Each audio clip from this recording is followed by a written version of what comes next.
So yan guys, mag-unbox tayo ng toys ng mga bata habang tulog sila. Ito yung shopping cart. So bubuuhin natin sila. Siyempre may kasama siyang mga vegetable na kinakat-cut. Tapos ito yung, ayan po lang siya. Bubuuhin muna natin siya para makita nyo yung itsura. So ayan. Okay. Okay, fast forward, buo na yung ating shopping cart. Wow! Pero hindi pa tapos kasi meron pang mga stickers na ididikit para magkaroon siya ng design. Lagyan natin. Ano ba muna ito? Pwede natin ito. Ayan. So, ayan. Meron siya stickers. Then, so natin ilagay yung mga stickers niya. Then, bubuonin naman natin itong pagbili sa shopping. Nakabas-mas.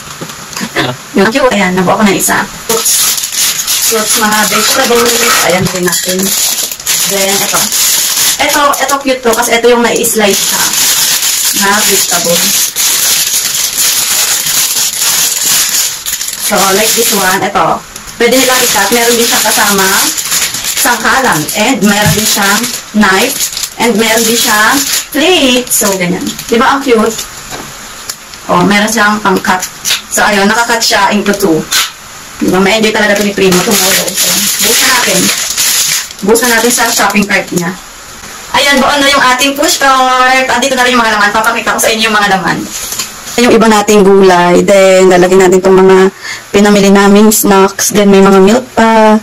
So, ayan. Sasalansan muna natin sa ating push cart. Tapos, ito ang cute. May pa-coffee pa siya. Yan. Tapos, may orange juice. Lagay din natin yan. Tapos, mayroong potato chips. Ay, potato chips. Tama. So, ayan. Nakasalansan na. Nahulog. Then, ito mga gulay. Meron pa siyang ibang gulay. Ito pa. Yan. Ang dami nating pinamili. Ilalagay natin siya sa push cart lahat. So, ayan. Ay, may eggs. May egg. Baka mabasag. Diyan sa gilid. Ayan. Ready na ang ating push cart. For sure, matutuwa si Primo pagising niya kasi meron na siyang bagong toys. Yeah! Oh, shopping cart. Ganda naman ang shopping cart niya. Tagod. Okay.